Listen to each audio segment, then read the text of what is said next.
restera.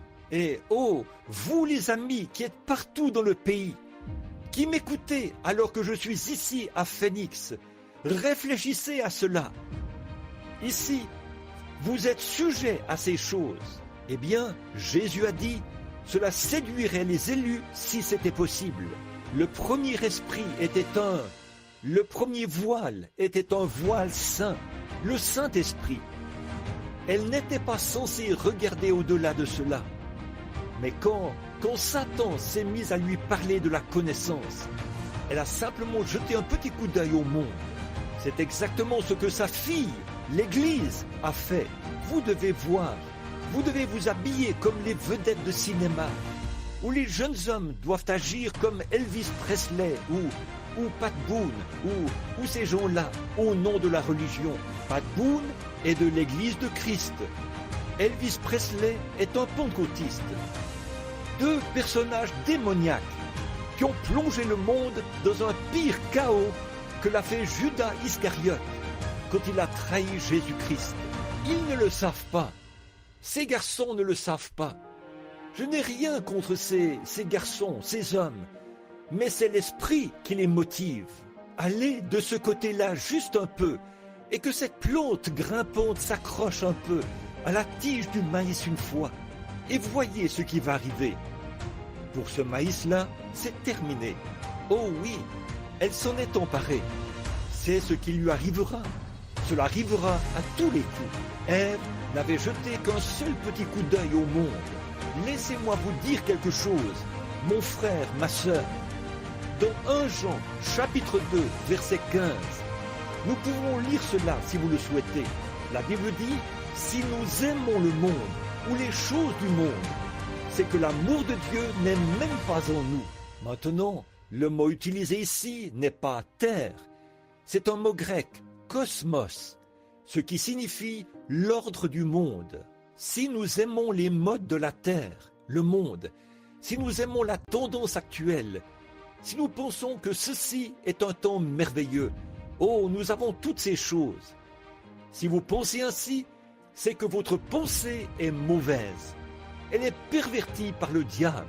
Car si vous aimez l'ordre du monde et les choses de ce monde actuel, c'est que l'amour de Dieu n'est même pas en vous. Souvenez-vous de cela. Oh Dieu, regarde ce que nous sommes en train d'examiner.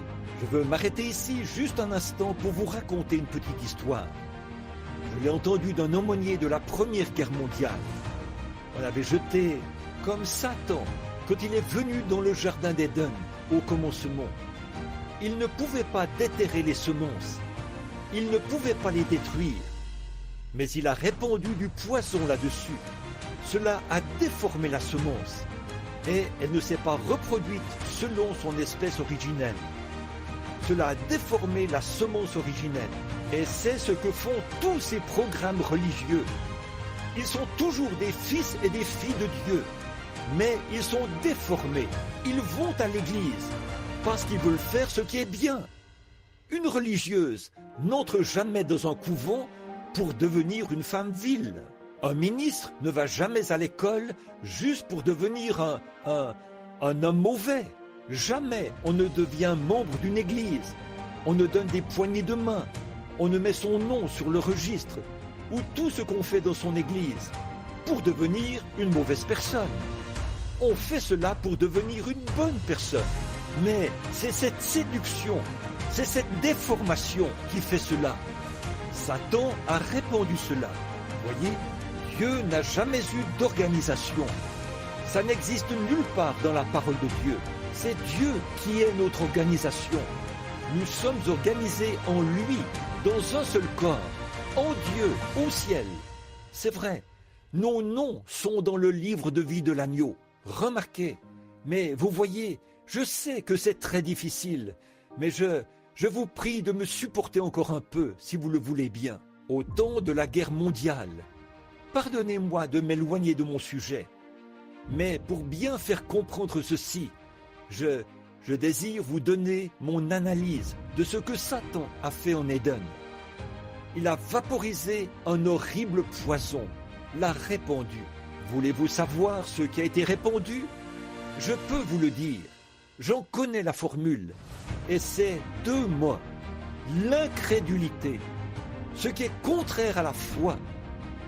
Il a répondu l'incrédulité, le doute. Et la science a occupé cet espace.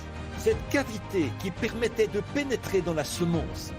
Satan l'a remplie avec la connaissance, la science et la civilisation.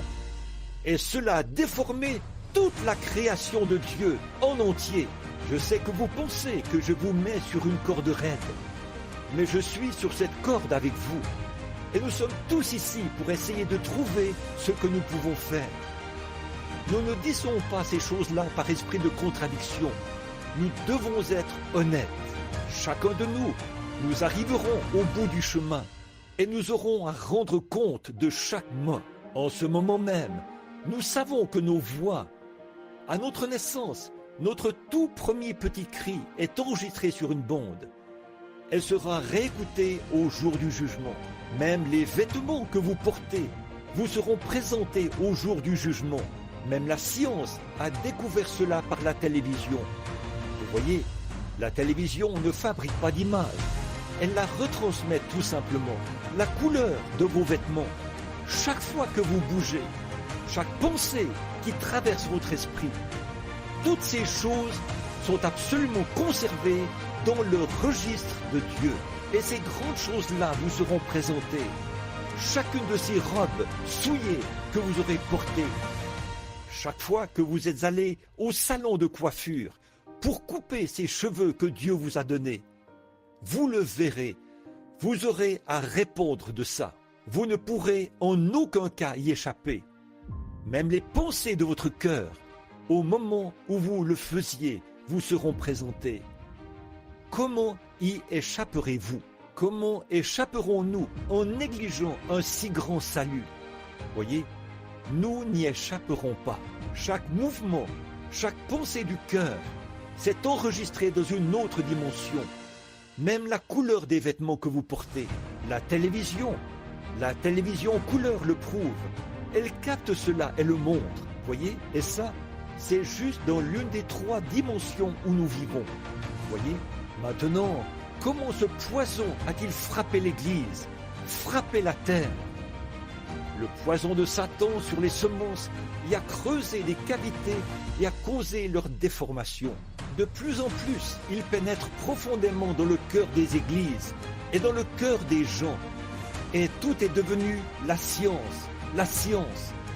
C'est à un point tel que la race humaine, par l'hybridation, je crois que chaque semence restera. Et oh,